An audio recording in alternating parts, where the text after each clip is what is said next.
Appelé sous les drapeaux le 10 avril 1915, je me rendais à Angoulême par le train de midi.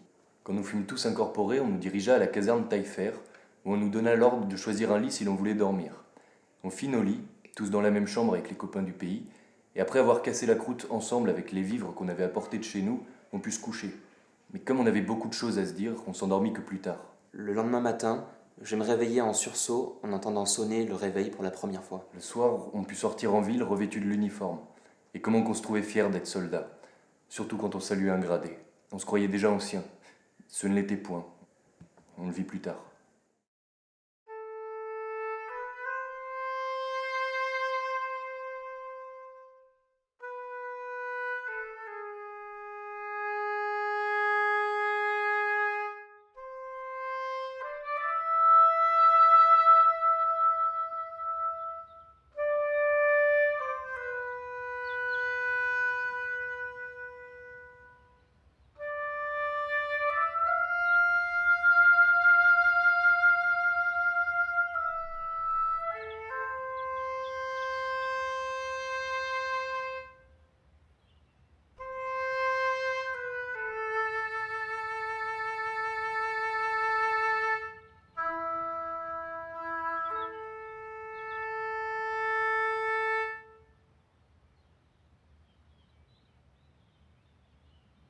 Le 30 mai, le bataillon reçut l'ordre de se tenir prêt pour le départ qui pourrait avoir lieu dès la nuit d'après. Le lendemain, chacun se prépara. Les sacs furent montés, les cantonnements, sans être désinstallés, furent nettoyés et mis dans le plus grand ordre. Nous n'avions plus qu'à attendre l'heure de départ, et celle-ci sonnée, nous allions nous diriger vers l'ennemi, pour moi vers l'inconnu.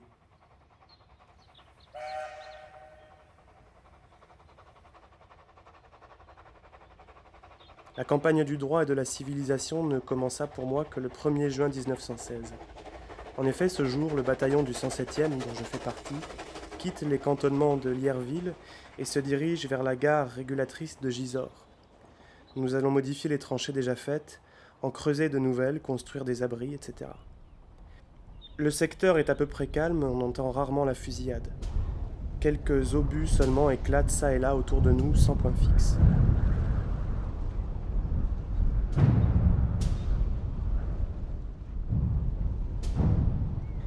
Dans la matinée du 7 octobre, nous rejoignons le 1er bataillon du 2e régiment d'infanterie. Je suis affecté à la 3e compagnie de mitrailleuses comme chargeur. À la chute du même jour, ma nouvelle compagnie part avec le bataillon haute tranchée. Par une nuit claire et douce, nous parcourons les 20 km qui nous séparent de celle-ci. Puis sous le roulement intermittent de la canonnade, en apportant pièces et munitions, nous nous acheminons dans les boyaux boueux pour en parcourir 5 à 6 km. Enfin, nous voici en 2e ligne. Il est 2 heures du matin et c'est le moment favorable pour la relève. Un veilleur pour les gaz suffocants et nous descendons dans les sapes. Pour moi, c'est la première fois, et comme il y a bien peu de place, je dois, ainsi que plusieurs camarades, coucher dans l'escalier.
L'expérience de la garde champ communal, c'est une espèce de parcours, de cheminement intérieur.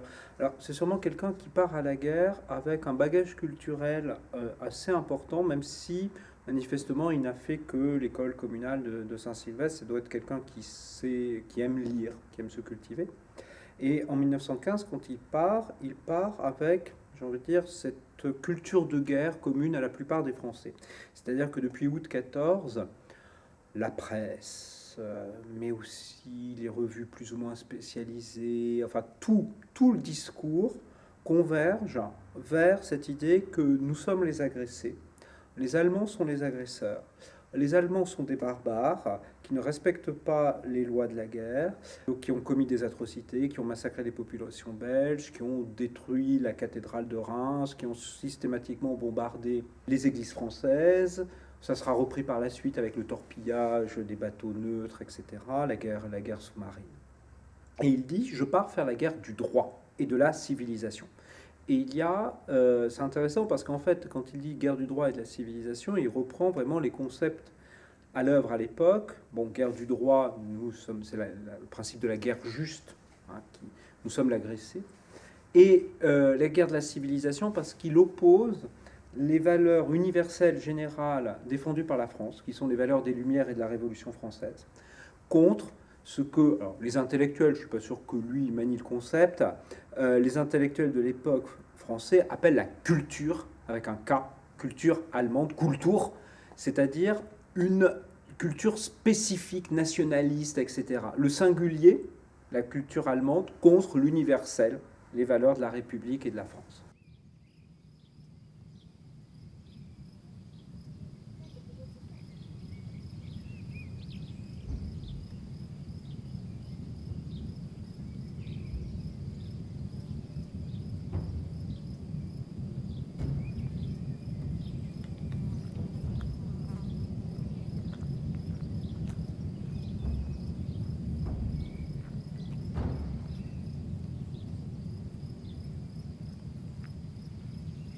Dans ce nouveau secteur, l'artillerie paraît un peu moins active, mais dans la soirée du 2 décembre, nous essuyons un feu de barrage intense qui, faisant craindre une attaque ennemie, nous donne l'alerte. Le lendemain, mon chef de pièce est blessé grièvement au dos par un obus qui, fort heureusement, n'éclate pas. Nos bataillons poursuivent leur marche en avant. Mais en sortant du cantonnement, un spectacle nouveau s'offre à mes regards et j'en ressens une impression désolante.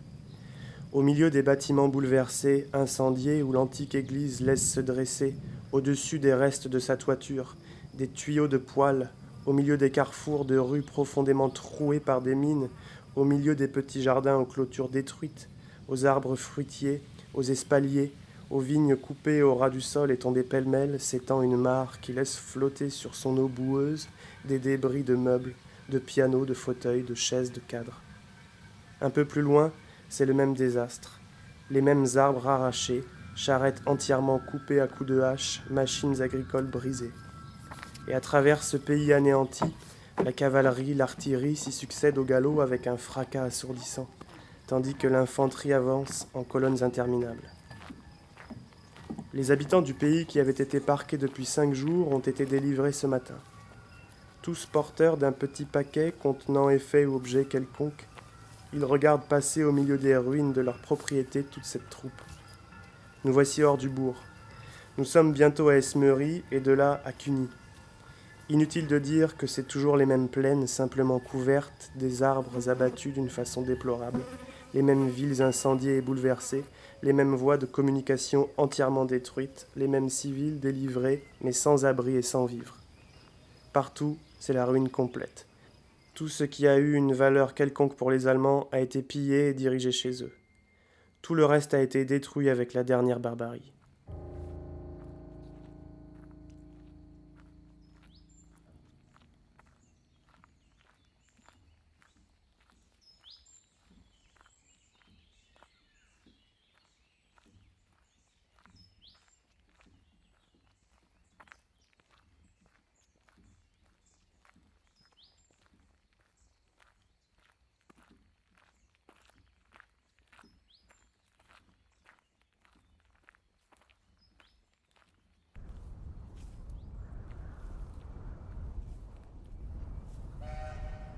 Dans la soirée du 25 avril 1917, après avoir passé Villers, Thuisy, nous relevons des lignes du bois de la Grille le 27e qui a participé à l'attaque du 16 en réalisant une avance d'environ 3 km. Le lendemain matin, nous remarquons d'abord que ces régiments ont souffert, car les gradés, restés 24 heures de plus pour nous passer les consignes, ont la physionomie tellement transformée qu'on croirait non pas à des hommes de notre race, mais à une race encore inconnue, sortant de sous terre avec une épaisse couche de craie sur les mains, le visage et leurs habits en lambeaux. L'artillerie est très active et pourtant, dans ce terrain qui vient d'être réoccupé, il n'existe pas d'abri. Individuellement, nous en creusons de vulgaires dans le fond de la tranchée. Le 29 au soir, les ordres d'attaque arrivent. Le bataillon doit traverser le bois de la Grille et pousser jusqu'à environ 2 km en profondeur à l'ouest du mont Cornillet. On ne dort pas beaucoup de la nuit suivante et d'ailleurs, pour nous distraire, nous sommes contraints à 3 reprises différentes de mettre nos masques contre les gaz suffocants. L'aube du 30 apparaît dans un ciel d'azur, et au travers des quelques branches vertes qui restent au lugubre tronc de sapin, le soleil levant dore la tranchée blanche mouvementée. Les 2 artilleries battent toujours leur plein, mais sur les lignes d'arrière.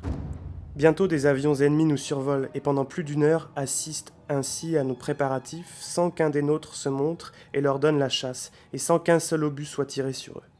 On se lamente, on se décourage. L'heure de l'assaut nous est transmise, c'est pour 12h40.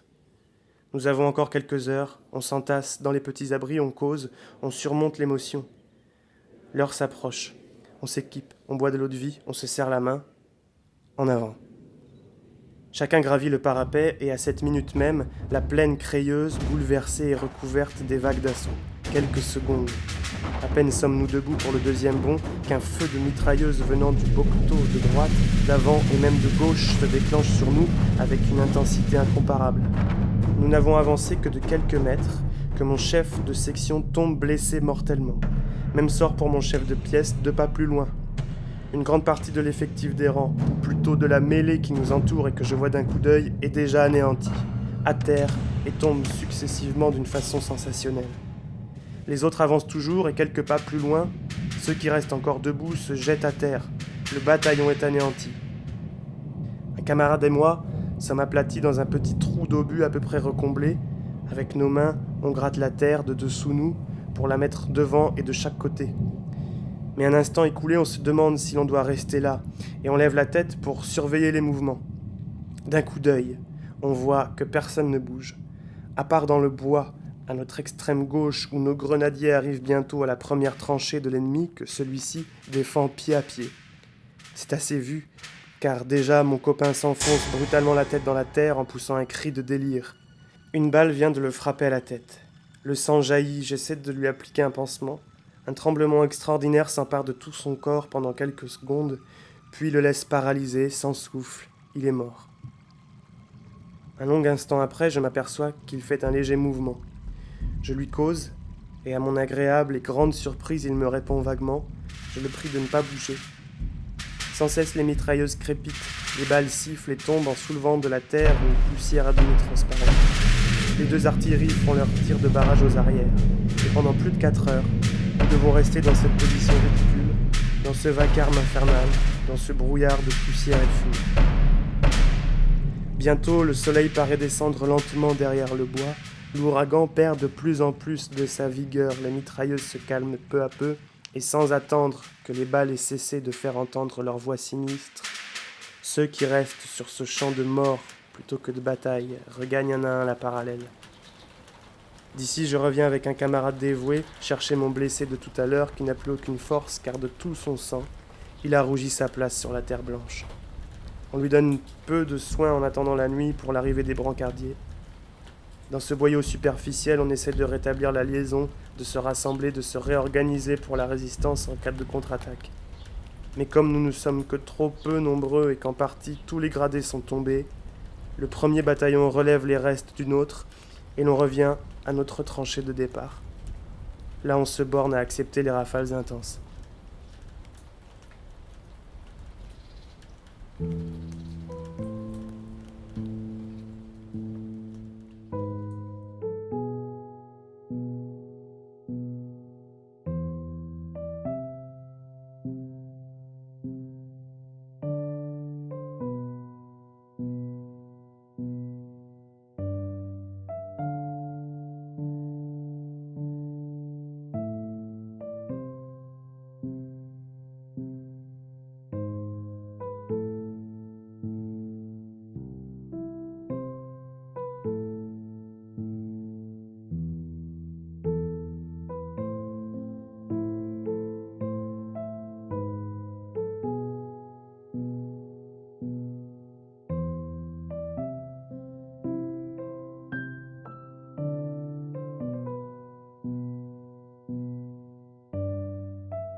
général Nivelle choisit un secteur entre Reims et Soissons, au chemin des Dames, où pendant 6 semaines, ce sont véritablement des assauts continuels, avec l'idée derrière, d'après Nivelle, que c'est vraiment l'ultime assaut. Mais ça a été dit plusieurs fois avant, mais là, vraiment, il explique à tout le monde, à l'état-major, que c'est la der des ders, et qu'après cet assaut, dont il faut qu'il soit victorieux, la victoire sera remportée.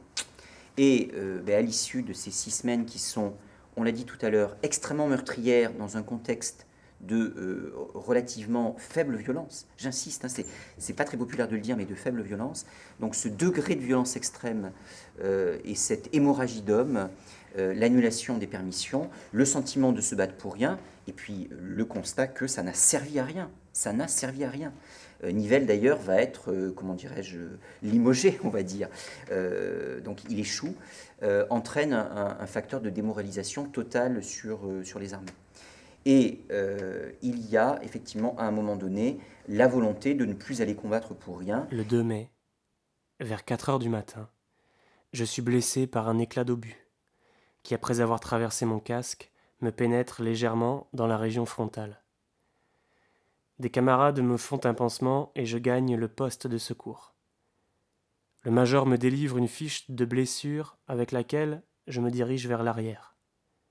À la sortie des boyaux, une auto m'emporte à Villiers-Marmerie, où après examen, je suis transporté à Ambonnay par une ambulance américaine. Honoré-Jean Champcommunal, il ne voit pas les mutineries directement parce qu'à ce moment-là, il n'est pas sur le front, il est en convalescence. Mais il a une perception des mutineries à travers un phénomène qui a été important, qui est un espèce de corollaire des mutineries, ce sont les désordres ferroviaires. Alors, donc le général Pétain, qui est général en chef après que Nivelle ait été limogé, a donné très largement des permissions à la troupe pour calmer les esprits. Mais on s'est rendu compte qu'à ce moment-là, les soldats qui partaient en permission ou qui en revenaient étaient animés, comme on disait à l'époque, d'un mauvais esprit, c'est-à-dire ne respectaient pas la discipline, ne respectaient pas les ordres, etc. Et Champcommunal, qui est, on va dire, passé à travers l'événement, qui n'a pas su ce qui se passait, parce que ce qu'il faut savoir à l'époque, c'est qu'il y a une censure très forte. Et les Français, à l'arrière, n'ont pas su qu'il y avait eu des mutineries. Ils l'ont su s'il y a eu, par exemple, des permissionnaires qui l'ont raconté, mais ni dans les correspondances, puisque les correspondances étaient contrôlées, ni dans la presse, il n'en a été fait état. Et donc Champcommunal, il prend le train avec des permissionnaires qui, eux, ont fait partie sans doute de ces troupes, parce qu'à peu près 2/3 des divisions françaises ont été touchées par des mouvements d'indiscipline.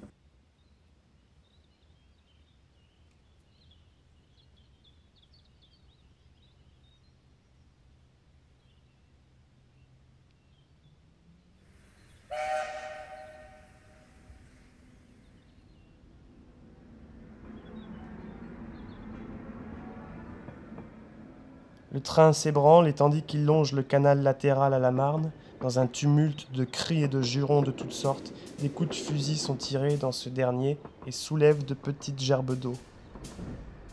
Mais maintenant, c'est de toute la longueur du train que les coups de feu retentissent, et comme pour épouvanter les populations, quelques-uns, ivres fous, tirent n'importe où. Les troupeaux de bétail enfermés dans des parcs pris comme cible ne vont plus leur suffire. Ils vont y joindre villages, gares, usines, groupes de prisonniers de guerre, familles travaillant dans les champs. Hélas, des accidents irréparables vont survenir et de la portière, j'assiste un instant à ces actes indignes, mais qui sont bien commis par des poilus ivres qui repartent au front.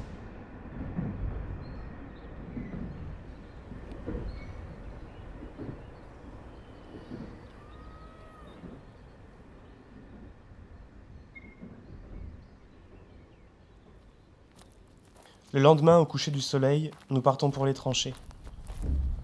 Le 5 septembre, dès 11h, notre artillerie, principalement de tranchées, concentre son tir de destruction sur le fortin. Mais à plusieurs reprises, elle tire trop court malgré nos signaux et on croirait que personne ne veut les comprendre. Vers 18h, une torpille tombe en plein dans notre tranchée et par celle-ci, 9 camarades de plus viennent de trouver la mort.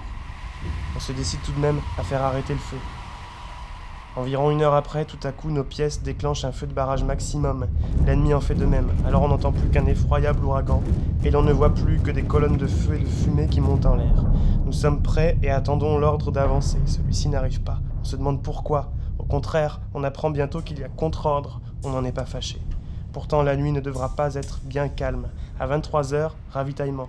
Minuit, 1h du matin. Alerte pendant que certains groupes font des reconnaissances. 3h. Nouvelle alerte et violent feu de barrage, 4 heures, prise d'armes. Les ténèbres se dissipent peu à peu et le calme paraît prendre leur place.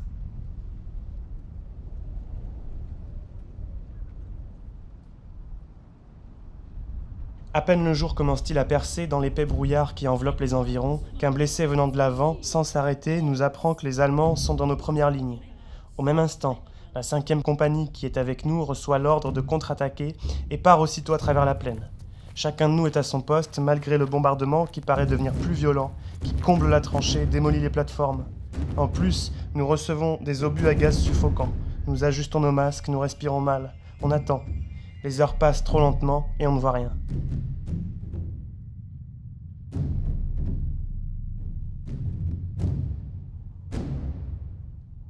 Depuis notre départ, l'accalmie paraît s'être réalisée dans cette contrée. Il n'en sera pas longtemps ainsi car bientôt l'artillerie et l'aviation reprennent une grande activité. À la tombée de la nuit, pendant que la pluie tombe en tempête, que le vent souffle et gronde violemment, les barrages s'écroulent tout à coup. Les feux sont concentrés sur notre droite. Ils ne se prolongent que légèrement sur nous, mais nous n'en sommes pas moins alertés.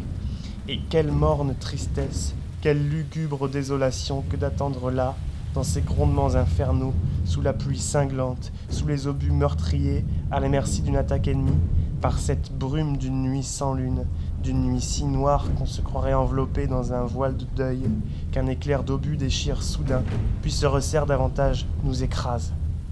C'est le commencement des nuits de l'hiver.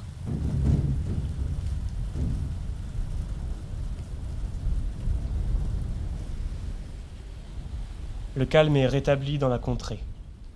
Les fêtes de Noël et du 1er de l'an se passent ainsi, au milieu de cette forêt trop monotone, à laquelle le sol recouvert de neige, les arbres recouverts de givre donnent un aspect de presque glacial désert.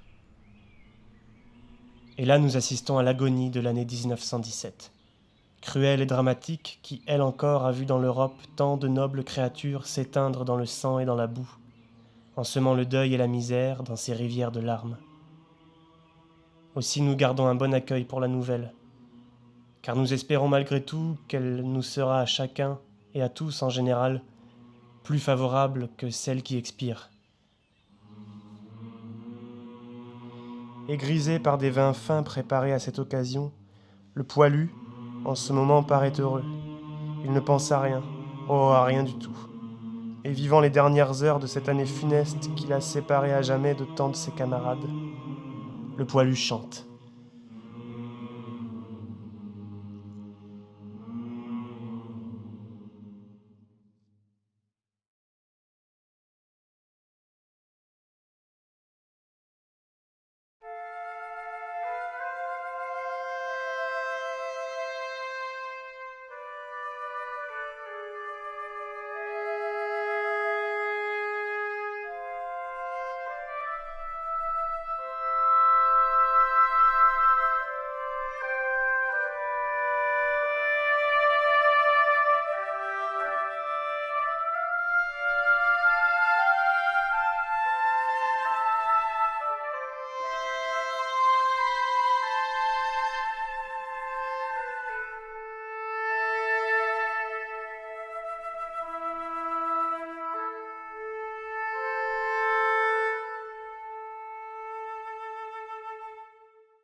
Ce qu'on voit bien dans le livre de Chant communal, c'est la différence majeure qu'il y a selon les temps de guerre. C'est pas du tout le même degré d'intensité de violence du début à la fin. Parce que les armes modernes ne sont pas arrivées à l'hiver 14-15 et au printemps 15, parce qu'il n'y a pas les gaz asphyxiants, parce qu'il n'y a pas les chars, parce qu'il n'y a pas les explosifs, parce qu'il y a effectivement insuffisance de munitions. C'est un temps considérablement calme et il faudra attendre l'été 18 et de nouveau la reprise de la guerre de mouvement, c'est-à-dire là où se joue de manière décisive le sort du conflit, pour retrouver une violence, mais qui sera moindre malgré tout que ce qu'elle a été au tout début.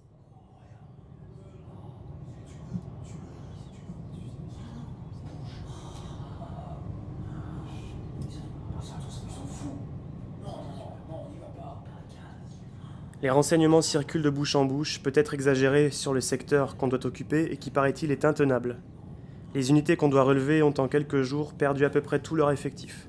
Le moral est ici extrêmement bas et la plupart dans les groupes manifestent l'intention de ne pas marcher. Dans l'après-midi, les conversations se diversifient, le vin à discrétion commence à produire son effet car chacun paraît se désintéresser. Avant la soupe du soir, des chansons s'élèvent même. Après l'avoir prise, on se met en tenue de départ, mais l'on doit attendre ainsi jusqu'à la chute du jour pour partir sans être vu des aérostiers actifs de l'ennemi. Pendant cette grande heure d'attente, chacun retombe dans une angoisse profonde. Puis l'on part. Personne ne prononce un mot, et c'est dans cette espèce de torpeur qu'on quitte le faubourg de la ville tragique, qu'on passe devant le cimetière qui compte hélas près de 6000 tombes, et qu'on s'achemine lentement par la route accidentée vers un secteur qui nous est encore inconnu. Bientôt un beau clair de lune nous accompagne vers l'avant qui est tout à fait calme. À 3 kilomètres de là, et après avoir traversé un vallon rempli de gaz suffocants, nous arrivons par un boyau neuf à l'endroit voulu. Ma section sera ici à 1500 mètres de l'ennemi et au bois des Corrières. Nous avons relevé le premier mixte qui a perdu 2/3 de son effectif, et les quelques-uns qu'il garde sont tous atteints à la gorge par les gaz. C'est à peine s'ils peuvent causer assez fort pour se faire comprendre. Ils nous ont appris qu'ici l'ennemi fait de fréquents coups de main et par surprise, et que ces barrages sont terribles, et que surtout ce qui est le plus à craindre, ce sont les gaz qu'ils lancent constamment.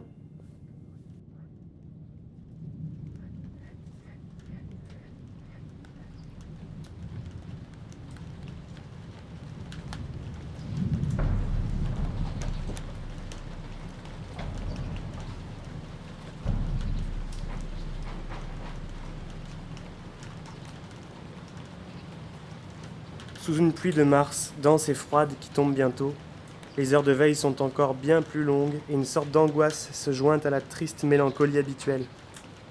À 1h du matin, nous rentrons dans l'abri de repos, grelottant dans nos effets trempés.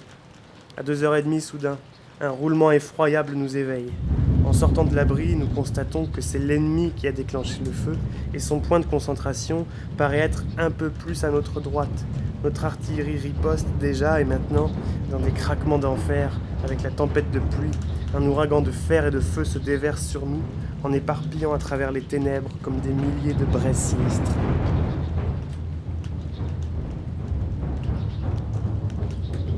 Notre abri tremble, des parois s'ouvrent, la terre tombe, on s'entasse dans le plus profond couloir et on attend. Bientôt de petits groupes de la première compagnie arrivent tout essoufflés, la figure décomposée. Leur abri rempli de gaz et dans lequel ils souffraient le martyre pour ne pas sortir et éviter le repérage est maintenant tout bouleversé. Ils doivent malgré tout en chercher un autre pour s'abriter pendant le bombardement. Puis c'est des camarades de notre deuxième section qui est tout à côté de nous et qui eux aussi doivent évacuer leur abri intenable. Tous s'entassent dans le nôtre. Hélas, la plupart à tâtons et de leurs yeux brûlants et atrocement rougis, une source de larmes forcées ruisselle sur leurs joues pâles, sur leurs lèvres bleuies, tandis qu'ils se roulent à terre en proie à des accès de toux et de vomissements terribles. Pendant qu'on est en présence du travail des obus explosifs, on est aussi en présence de celui des toxiques, ce qui pour moi est encore plus désolant. Oh, c'est un bien piteux tableau que de voir, avec les premières ténèbres, des petites colonnes d'hommes aveugles, qui les uns derrière les autres se tiennent par la capote avec en tête un brancardier ou le moins malade des yeux d'entre eux. Ils se dirigent vers l'arrière, ils montent doucement le flanc de ce vallon funeste en trébuchant au moindre obstacle qui se trouve à leurs pieds et même quelquefois, ça et là, roulent dans les trous d'obus.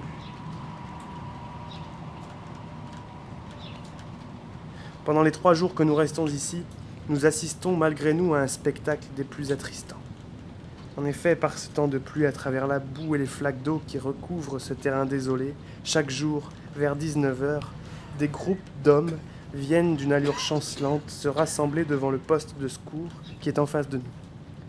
Ils représentent au moins l'effectif d'un demi-bataillon, et là, dans un bruyant tumulte de leurs constants accès de toux, ils attendent la visite où, malgré leurs yeux rougis et enflés, leurs traits atrocement tirés par la fatigue et la maladie, malgré leur voix qui n'est plus qu'un murmure, bien peu seront évacués.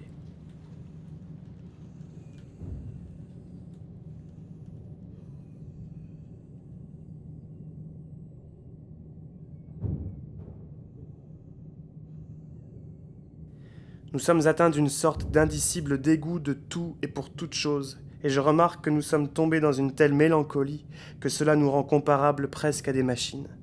Nous faisons notre service parce qu'il faut le faire, mais sans aucun raisonnement, sans la moindre idée de ce que nous faisons. Tout cela est l'effet des gaz toxiques, dont le plus terrible est sûrement l'hypérite, par lequel, hélas, beaucoup sont morts. Les uns suffoqués sur le coup, les autres à l'hôpital, et dont la plupart n'ont ressenti les premiers symptômes du mal que plusieurs jours après l'avoir respiré. De même, beaucoup perdent totalement la vue, ou restent souffrants ou paralysés. Le soir du même jour, 10 avril, je reviens à la visite, mais cette fois, la fièvre s'est déclarée et je suis évacué, et au moment où je quitte ma compagnie, elle a perdu plus de la moitié de son effectif.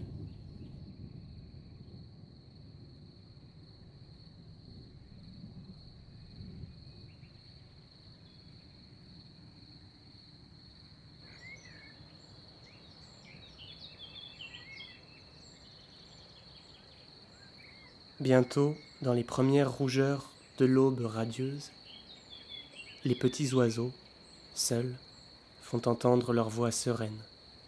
Et comme ceux que j'écoutais à l'intérieur il y a un an, alors qu'ils chantaient parmi les campagnes paisibles et la vie riante, j'écoute ceux-ci chanter parmi les campagnes sanglantes et la vie désolée.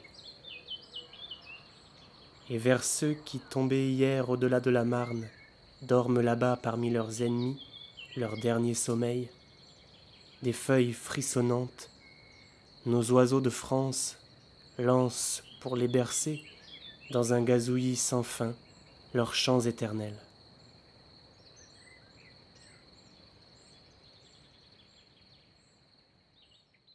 Il est sans illusion sur la nature humaine. Il voit comment se comportent certains de ses camarades et finalement il dit les barbares, c'est pas forcément l'autre camp. Et notamment il y a cette scène où il y a un avion allemand qui est abattu et donc il tombe dans les lignes françaises. Et que font les Français? Ils se ruent sur l'appareil et sur le cadavre de l'aviateur allemand pour en récupérer des trophées. Le lendemain, un avion ennemi est abattu par un de nos pilotes. Il tombe dans les bois tout près de nous où le moteur explose et enflamme l'appareil. De tous côtés, nombre de curieux se portent sur le lieu sinistre où l'aviateur, n'ayant pu se dégager, se carbonise au milieu des flammes de son appareil. Spectacle de guerre touchant et pour moi jusqu'ici inconnu. C'est alors que je vois un acte d'une sauvagerie incroyable.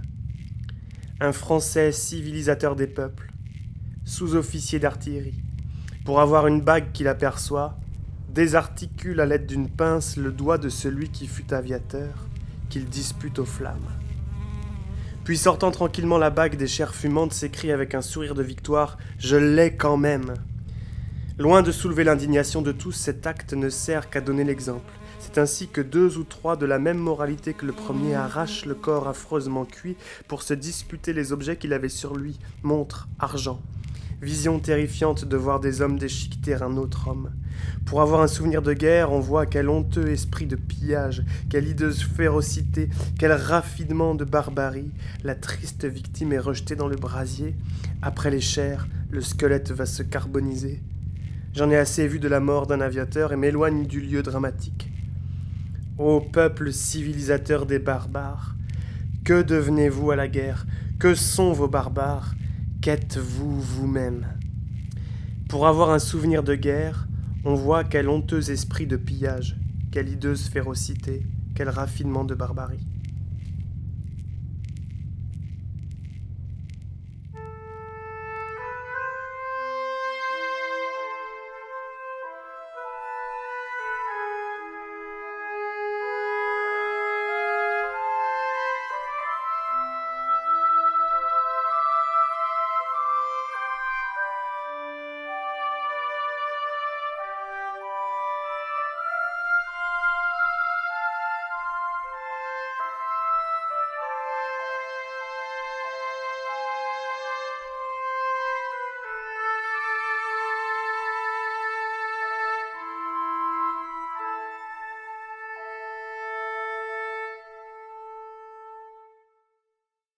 Jusqu'ici, rien de grave ne nous est arrivé.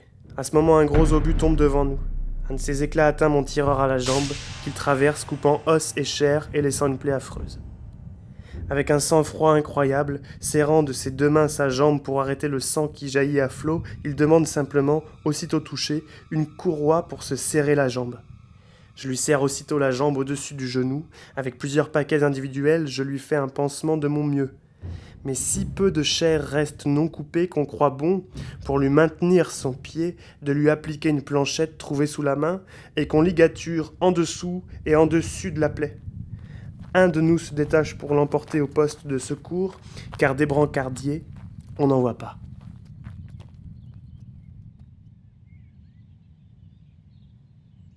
Vous devez tenir quand même. Que tout ceci ne devrait faire qu'un monceau de cadavres.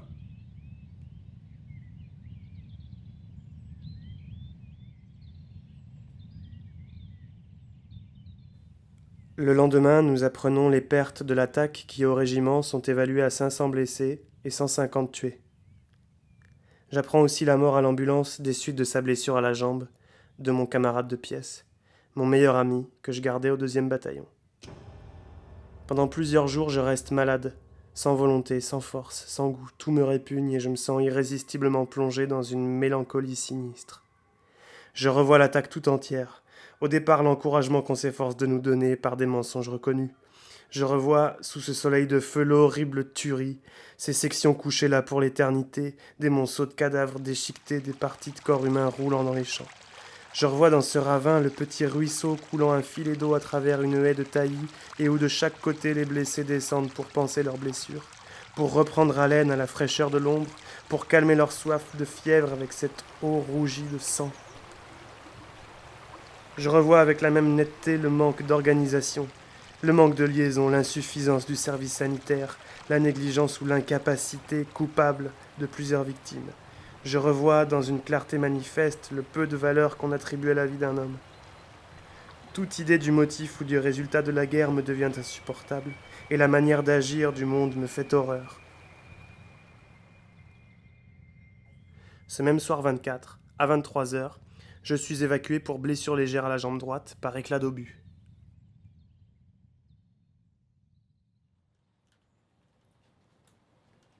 Malgré le canon qui fait rage, une femme aux cheveux tout blancs, dans l'horrible champ de carnage, fouille la terre rouge de sang.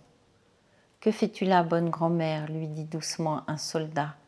La vieille me répond sans colère, « Je cherche la tombe de mon petit gars. » Je veux savoir où il repose, pour quand l'hiver sera fini, venir y faire pousser des roses, pour qu'au printemps ce soit fleuri.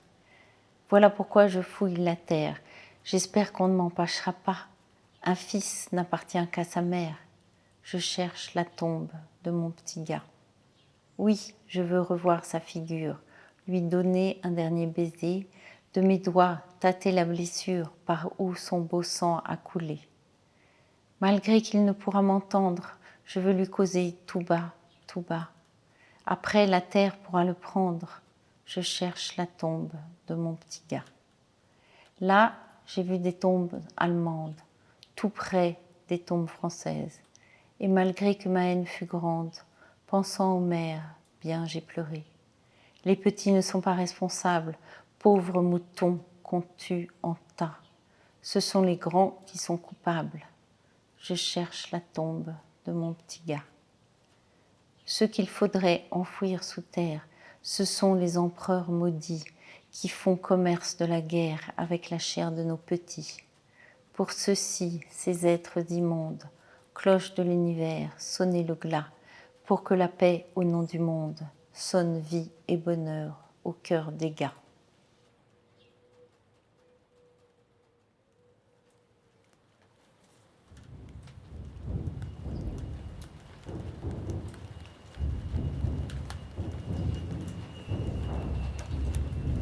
Je revois toute cette longue période passée sous les intempéries, sans une heure paisible, sans un repas réconfortant, vivant dans cet air plus ou moins intoxiqué et nous empoisonnant lentement.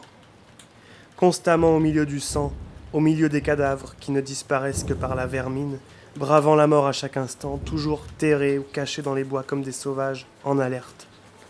marchant la nuit, courant le jour, étouffant de chaleur ou grelottant de froid, souffrant horriblement d'une soif de fièvre, dormant peu ou pas du tout, la nuit dévorée par les essaims de moustiques, le jour par des essaims de mouches, soutenu par une nourriture qui comprend pain, vin, café, le reste n'étant que viande gâtée et immangeable, et des conserves qu'on ne peut plus regarder. Dans ce vil cauchemar, je revois non sans douleur tous ceux que nous avons laissés là-bas, sur ces champs désormais sinistres. J'en vois ça et là enterrés et identifiés, mais j'en vois aussi que leurs familles attendront toujours qui, après avoir été la proie des mouches et la vermine, ne deviennent bientôt qu'un squelette passant inaperçu. Oh, en revoyant cette simple période de 7 semaines, il me semble que tous ceux qui admettent de bon cœur cet état de choses, où la responsabilité de cette dure réalité peuvent être considérés comme des soldats, peut-être, mais non comme des hommes.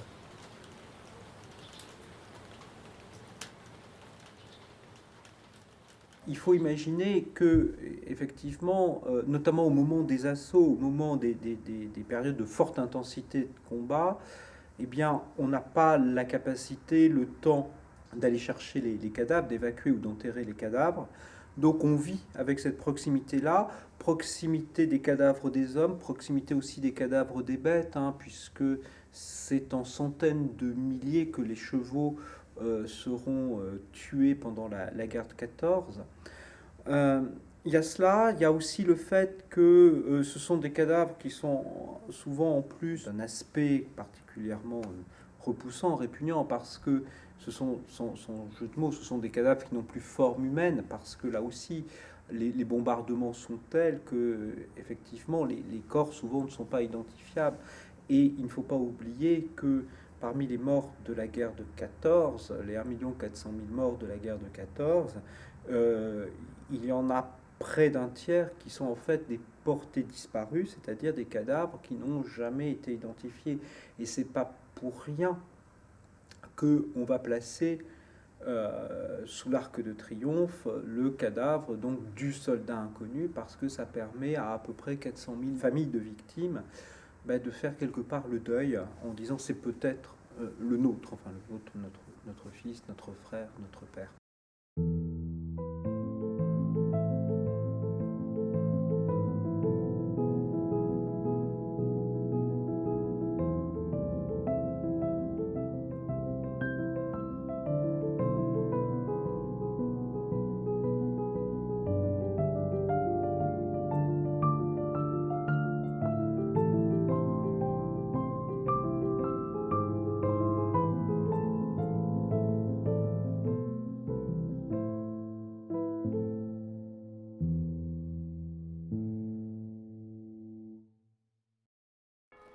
« 11 novembre 1918. Le lendemain 11 novembre, la nouvelle qu'on espérait avidement devient réalité pour nous dès le réveil. L'armistice est signé depuis minuit. On ne peut y croire. On en reste interdit un instant, mais déjà, toutes les cloches sonnent à toute volée. De partout on entend musique et chants, des salves sont tirées, des fusées multicolores déchirent joyeusement le léger brouillard, des drapeaux sont hissés aux fenêtres, tout le monde a cessé le travail, et civils autant que militaires se voient enfin soulagés du plus oppressant fardeau, en ce jour solennel qui met fin à la plus horrible tuerie qui depuis plus de 53 mois écrasait l'humanité. Il est démobilisé finalement assez tard. Il reste sous les drapeaux 7-8 mois après la fin du conflit. Et alors qu'il est parti en 15. C'est-à-dire que voilà, il va faire 4 ans sous les drapeaux. Il demande d'abord d'avoir une permission parce que sa mère est gravement malade. On ne la lui donne pas. Et donc il décide de frauder pour avoir une permission. Et par la fraude, il obtient une permission. Mais il est trop tard. Il arrive à Saint-Sylvestre, sa mère vient de mourir. La nouvelle tomba sur moi, irréparable, effrayante, comme un immense bloc de glace m'accablant sous le poids de sa froideur. Hélas, ma mère chérie n'était plus. 2 heures plus tard, tandis qu'un brouillard de deuil s'élevait de la vallée, nous étions dans l'omnibus qui lentement nous conduisait vers la maison mortuaire. Et dans ce train lugubre, dans ce wagon sinistre où personne ne causait, où régnait un silence de glas. Je pensais que j'avais perdu celle à qui je devais tout dans ma vie passée et future, à qui je devais plus même qu'on ne doit à une mère. Et dans ma douleur, je n'avais plus désormais que la suprême consolation d'arriver assez tôt pour assister à l'enterrement qui avait lieu à 16 heures. Puis des sanglots m'étouffaient. Je voulus baisser la vitre pour respirer l'air frais, mais la vue de ces campagnes de mon pays me fit mal. Je refermai, et silencieusement, longuement jusqu'à la gare où j'étais descendu tant de fois la joie au cœur, je ne pus m'empêcher de pleurer. J'ai pensé depuis que c'étaient les seules larmes que j'avais versées. J'ai pensé que chez certaines personnes, le chagrin s'écoule en larmes. Chez moi, il en est tout autrement, et depuis l'âge de raison, pour toutes les blessures morales dont j'ai été frappé, plus ou moins vives et douloureuses, et peut-être assez nombreuses, je n'avais jamais pleuré.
Alors qu'on n'est plus en guerre, l'armée, par l'absurdité du règlement militaire, l'a empêché de voir une dernière fois sa mère.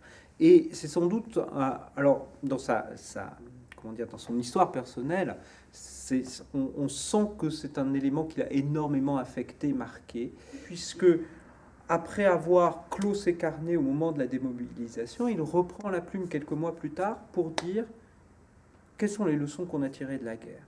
Et il s'indigne d'une jeunesse, entre autres, enfin d'une société civile qui a déjà tourné la page de la guerre. Pour nous, anciens soldats de la guerre mondiale, citoyens libres et indépendants, proclamons nos droits, la justice des peuples et la paix universelle. Instruisons le procès des guerres et prononçons contre elles le plus violent réquisitoire. Dressons le dossier criminel des grands conquérants et des grands capitaines. Condamnons la guerre moderne, particulièrement, et tous ces états-majors qui, pendant des mois et des mois, ont ordonné des offensives meurtrières en faisant supporter leurs torts irréparables aux malheureux soldats. Flétrissons les conseils de guerre ayant joué le rôle de pourvoyeurs du bagne et de la mort, comme si la mitraille capitaliste internationale n'avait pas suffi à satisfaire la soif des cadavres de la guerre insatiable. Déshonorons tout ce qui a trait au militarisme, tous ces petits hommes de métier, bruts, galonnés, vrais parasites de la société, nullité en général qui ne cherchent qu'à nuire, qu'à faire souffrir leurs semblables. Quant aux grands, habiles provocateurs de conflits internationaux, cessons de les regarder sous leur haut képi d'or comme les plus beaux hommes du monde, ne les considérons plus comme des dieux et ne nous découvrons plus devant eux. La guerre est née avec les hommes, oui, mais elle n'est pas une divinité. Elle doit faire partie des mortels, elle a vécu, elle doit cesser de vivre. Elle sera inhumée dans l'immense cimetière de ses victimes. Les peuples, désormais tous frères, se réuniront sur sa tombe. Et tandis que la paix éternelle viendra doucement la couvrir de rameaux d'olivier, ils chanteront en chœur des refrains solennels, emplissant l'univers d'une mélodie si douce et sans fin.